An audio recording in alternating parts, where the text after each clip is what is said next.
Good afternoon. Good afternoon. I'd like to start by offering our thoughts and prayers today with the people of New York City, some of the toughest, most resilient people on earth, in the wake of yesterday's cowardly terrorist attack.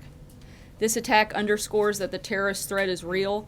As we defeat ISIS and affiliated groups abroad, we must be vigilant here in our country as they seek other ways to attack the homeland. Inspiring such attacks through hateful propaganda has always been part of ISIS and other terrorist strategy. This underscores the need for the most careful vetting of who enters our country.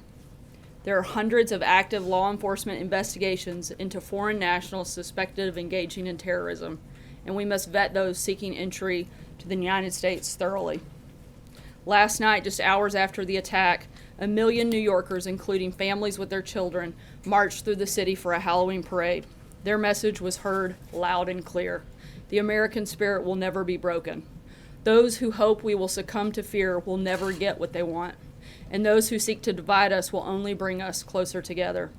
In the midst of the attack, New York City's finest, our incredible police and first responders, rushed to the aid of their fellow citizens. They did their duty, they ran into danger so that others could run away to safety, and they performed like the heroes they were born to be. Specifically, Officer Ryan Nash, a 5-year veteran of the NYPD, was among the first to respond to the scene and fired the shot that stopped the attacker from continuing the violence. He's a hero, but that doesn't come as a surprise to most of his colleagues. He's already received 2 awards during his young career, one for excellent police duty and another for other police action. Yesterday, he earned something that could never be properly displayed by a ribbon or a medal. He earned the never-ending thanks of a grateful nation. The President has vowed to defend our country, protect our communities, and put the safety of Americans first. This is the oath he took as President, and that is his sacred pledge to the citizens of our country. And with that, I'll take your questions. John. Sarah, in the hours, and in fact the days after the horrific shooting in Las Vegas, the President repeatedly said, now is not the time to talk about policy, now is not the time to talk about politics. That's for another time. Right now we need to mourn the dead. Yet this morning the President launched into a political argument with Senator Chuck Schumer on Twitter literally hours after this incident yesterday. Why was he so quick to go the political route and point fingers at Chuck Schumer for the fact that this person was in the country at all? Well, look, this wasn't about going the political route. This is something that, frankly, the President's been talking about for a long time. This isn't a new policy. This isn't a new position. This isn't a new conversation. The President has been talking about extreme vetting and the need for that for the purpose of protecting the citizens of this country since he was a candidate, long before he was ever president. This isn't a new argument, this isn't a new position, and this wasn't new for the President to speak about it. Steve. We heard today at about 11:30 this morning from the mayor and the governor of New York, who had said at that time that the President had yet to call.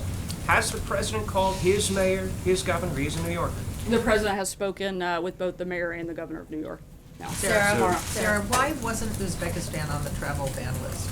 As we've outlined multiple times before, those are determinations made by several factors. In large part, Congress helped play a role in determining a lot of those factors in placing specific priorities on different countries, and that would be the reason that they weren't in part of that.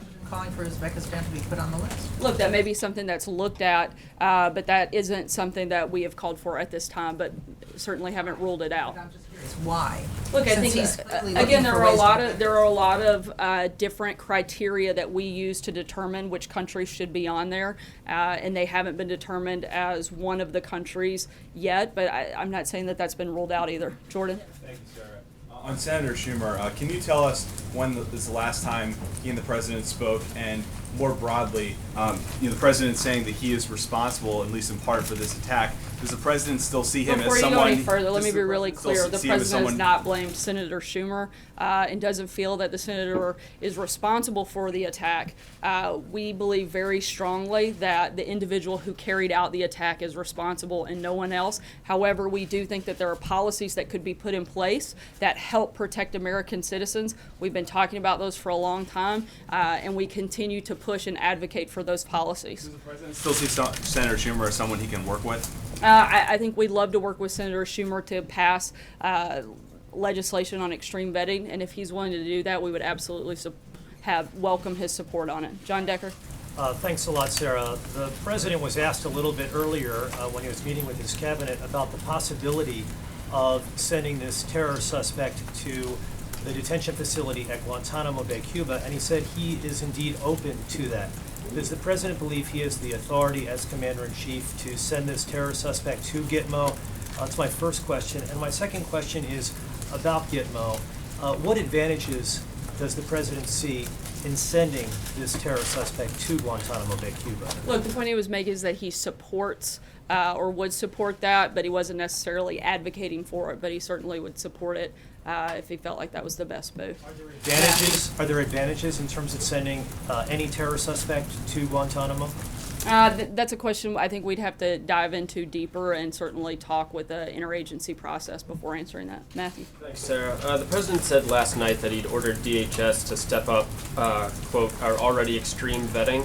I'm wondering if you could tell us a little bit specifically about what extreme vetting entails and if there's any indication that it might have had an impact on preventing yesterday's attack. Sure. Some of the specifics for extreme vetting would be enhancing the collection and review of biometric and biographical data, improving our intelligence streams, improved documentation requirements and verification, improving information sharing with partner nations and foreign law enforcement and intelligence services, and an overall heightened scrutiny and more thorough review procedures for CBP and other agencies that would play a role in that process.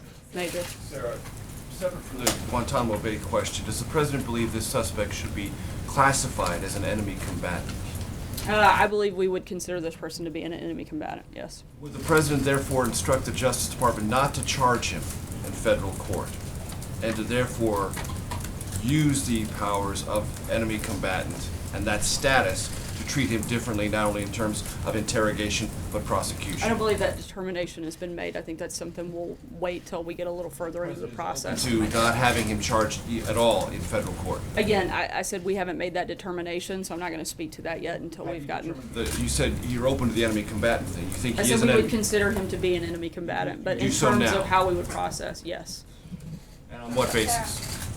I think the actions that he took certainly justify that. Does the green Kristen? card status in any way influence that determination? Not that I'm aware of. Kristen? Sarah, I want to follow up on the question John was asking you earlier. You're making the case that these are not new policies he's talking about. And yet the question still remains. He is delving into a policy and political discussion, and he and you were very clear after the Las Vegas shooting that it wasn't appropriate to talk about policy. So what's the difference now?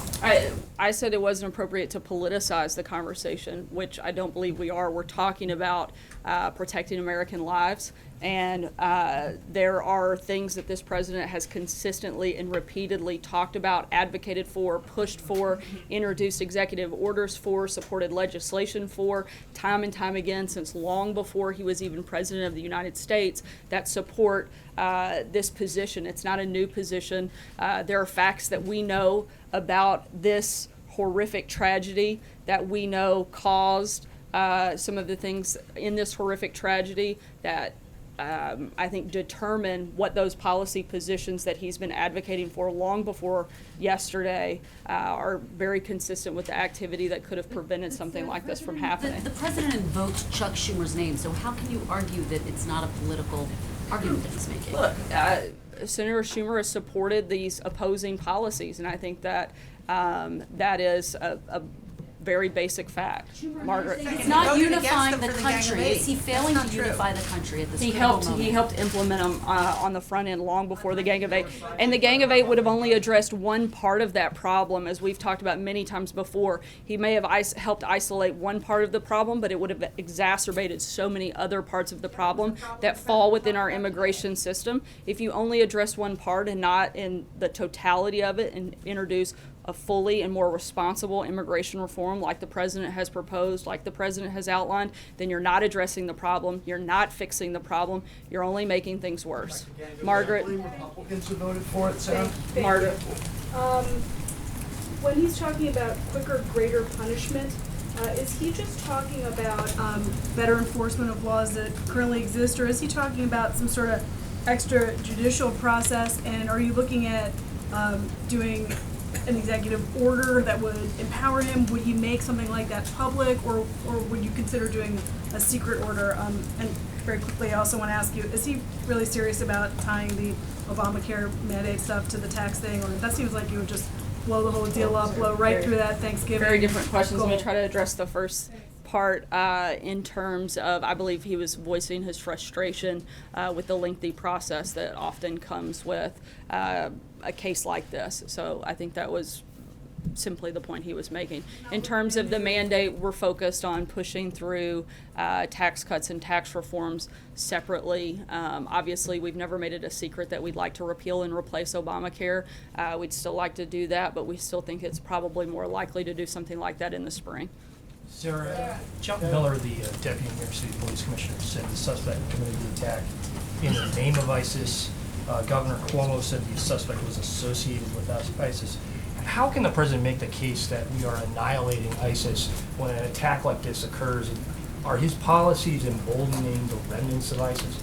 Not at all. We certainly, I don't think there's any way that you could discredit the progress that has been made on ISIS with a total defeat taking place in taking away their strongholds in both Raqqa and Mosul.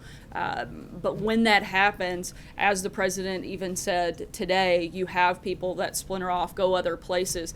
Look, and we're meeting them in each of those places as much as possible, and we're going to continue to do that. It's another reason this president wants to institute extreme vetting to help keep more people out of our country that want to do us harm. Thank you, Sarah. That's the point of the The President said earlier, today starting the process of terminating the diversity lottery program. What did he mean by starting the process? Just that we're going to continue pushing for and advocating for getting rid of this program. Something he's talked about. We'd like to see the lottery visa program not be part of any immigration system that we have in this country. Okay, sorry, just to follow up on Margaret's question. So the President isn't considering any broader criminal justice reform? As I said, we'll look at other specific ways to deal with it, but right now he was simply addressing his frustration with the lengthy process. John Gizzi? Yeah, thank you, Sarah. A follow-up question on John Decker's question. The criterion that you listed for enhanced vetting sounds very much like that for a national ID card, a subject that comes up every few years in Congress, but which has never been acted on. Is the administration in favor of a national ID card as part of the enhanced vetting? Look, we've laid out what our principles and our priorities are, and we'll work with Congress on determining the best way to make those specific pieces of legislation. But the things that I outlined are what we'd like to see, and whether or not what form that comes in, that's yet to be determined. But those are the principles we'd like to see take place in any extreme vetting program. You're not ruling out a national ID card as part of the right, but I'm also not saying that we're fully in. I'm saying that we've laid out the principles and the priorities that we'd like to see and that we think are important in an extreme vetting program. Blake? Between the time the president sent the tweet out last night saying that he's called for a step up of extreme vetting until now, can you lay out exactly what has been stepped up in that time frame? Look, I think he's taken a call to action. I know he's spoken several times with members of his national security team to look and see what specific things can be done. But we have put in place executive orders already since the president's taken office that help go as far as we can at this point. Forward on tax reform real quick, if I can, do you mind? It's possible that one of the things that Republicans are looking at right now is drastically lowering the cap for 401ks. The administration has consistently said that this tax plan has to help the middle class. So how would bringing down the cap on 401ks help the middle class? Look, we're continuing to work with the House. I'm not going to negotiate, as I've said, I think every day this week with you guys here in the media. I'm going to let the economic team here at the White House work with members of both the House and Senate to put forth the best bill possible. We also are making sure that the priorities that we've laid out, including helping the middle class, are part of the final piece of legislation. We support where we are in the process right now, and we're going to continue working with both the House and Senate to make sure we get there. Eamon? Thanks, Sarah. On the tax That bill, what does the president want that bill to be called? There are reports that he wants to call it the Cut Act. Was that correct? Look, I think the president, if it's called the cut bill, great. I think that the biggest priority that he has is making sure it does what he's laid out are his priorities in that piece of legislation. That's providing tax relief for middle class. It's making it more fair. It's making it more simple. Those are the things that he's mostly focused on. If it's called cut, and it includes massive tax cuts like this president is proposing, I think we'd perfectly be fine with that name. If his Federal Reserve chair pick is a man or a woman? No, I cannot tell you that, but I can once again echo that it's not Major Garrett again today. Still consistent on mentioning. Poor Major. Go ahead here. Sarah, the president talked about wanting merit-based immigration today, and then criticize the diversity visa program. Is he aware that the diversity visa program actually does have a merit-based component to it? Look, there may be a component of it, but the fact that we have a lottery system that randomly decides who gets the greatest opportunity in the world, one of the best things that we have in this country is the fact that everybody wants to be here, and to give that away randomly, to have no vetting system, to have no way to determine who comes, why they're here, and if they want to contribute to society is a problem. And the president strongly supports making sure that the people that come here want to be here for the right reasons and not to bring harm to our country. And I don't think that's something that any American should want to support. Jim? Are ranked by their job that they have had, and they have to have minimum education Peter, the requirements. whole idea is that they are randomly selected. This isn't criteria and having certain ranking. It's not entirely it's the random. lowest level of criteria that any part of our immigration system has is through the lottery system. And so to try to argue that this is a system that thoroughly vets people is just shows a total lack of understanding for what this process is. People have come in since the Uzbek gentleman yesterday came in. 350,000 people come to the country on this program. One of them now apparently has been accused of a terrorist act. One out of 350,000 create a problem then for that program? There may be more. Look, all I know is that you can't randomly select people and not have them thoroughly vetted and not have the ability to know whether or not these people want to do good things or bad things when they get here. I don't think it's unreasonable to ask that people that want to come to this country go through a vetting process to make sure that when they get here, they want to contribute to society and not harm the people of this country. Sure. Jim? Why did the president call the U.S. justice system a joke and a laughing stock during his comments in the Cabinet? That's not what he said. He said that the system of justice in this country is a process. joke. He said the process has people calling us a joke and calling us a laughing stock. Look, I think, as I told Margaret, he's simply pointing out his frustration of how long that this process takes, how costly this process is, and particularly for someone to be a known terrorist, that process shouldn't move faster. That's the point he's making, and that's the frustration he has. April? Separate subject, if I could, just other folks have a couple of questions each. Getting back to George Papadopoulos, does the president recall at that March 31st, 2016 meeting of his National Security Advisory Board, Mr. Papadopoulos suggesting a meeting between then candidate Trump and Vladimir Putin? Does he recall that? No, I don't believe he does. April. Sarah, two questions. First, Mary Frances Berry, the former head of the U.S. Commission on Civil Rights, says everyone wants vetting, but to stop people from coming because they come from different countries is totally wrong. What say you? Nobody said because they come from a different country. I think that's the whole definition of immigration, is that they wouldn't be U.S. citizens.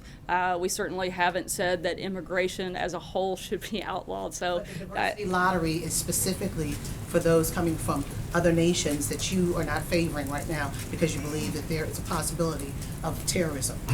I believe that we have a fundamental right to protect the people of this country, and if we see or think that someone is a threat to United States citizens, that we should take every precaution that we can to protect the people of this country.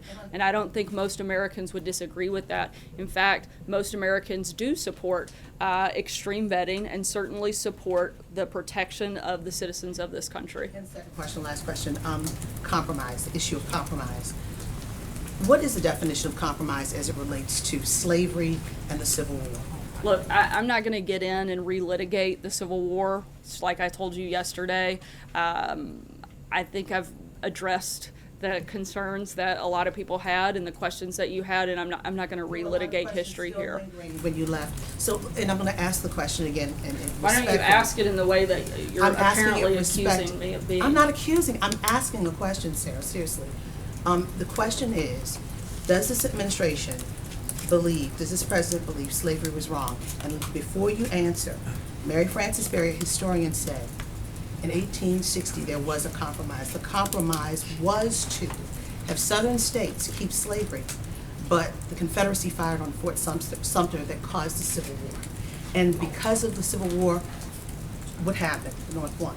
There's no I think slavery. it is disgusting and absurd to suggest that anyone inside of this building would support slavery. Peter. Yesterday from that podium, you said all of our leaders have flaws. Washington, Jefferson, Roosevelt, and Kennedy. What are President Trump's flaws? Probably that he has to deal with you guys on a daily basis. He doesn't. In fairness, he doesn't deal with us on a daily basis. So what would you say I in think sincerity? Most every day, actually, he What are does. his flaws then, I guess? Simple question. Yeah, I just gave you one. Trey. Thanks, Sarah. Two questions for you. What does the future of Guantanamo Bay look like under the Trump administration? I don't have any announcements or changes or adjustments to policy at this point. Follow up on last night, could you give us a little bit more of the tick-tock of how the president found out about this terror attack in New York City, how he immediately responded, who he got on the phone with right away, just trying to get a better understanding of where he was at this time, what he was doing, and what actions he took following the news? The president was in the Oval Office when this took place, and he was first briefed by General Kelly shortly after it happened. I'm going to take one last question. Sarah. Thank you, Sarah. No, right here. Thank you, Sarah. Will President look for? Will President Trump look for enhancing anti-terror measures with other foreign countries during his visit to Asia? And also, will President Trump call the leaders of Argentina and Belgium to express his condolence? I believe that arrangements are being made for him to speak with the leaders of those countries. They're working between the two teams to set that up. In terms of looking for conversations around anti-terrorism, that will certainly be discussed throughout the trip over the next several days. And as I said earlier this week, General McMaster will be here tomorrow to discuss the trip in more detail and certainly in more depth for the briefing tomorrow. Thanks so much and have a good day. We'll let you know later today what time that should be. But both will most likely take place in the afternoon. Thanks, guys.